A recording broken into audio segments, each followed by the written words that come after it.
Oo, gas. Pag nagnegosyo ka, ang laki, nabayaran mo tax, may under the table ka pa. Yun eh. Sabi ko, uy, oo nga no. Sabi niya, pero kasi trinay na namin, kaya lang akino pa na nanyego na.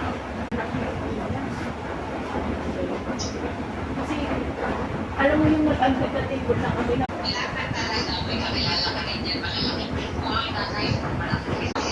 nakatayo lang daw yung idea dahil dyan, pero pinahinahan sila kasi nakuha, yung nakuha sinabayaran, invest na dahil may totoo ka na nang si Duterte tumating ka lang naikilit ba?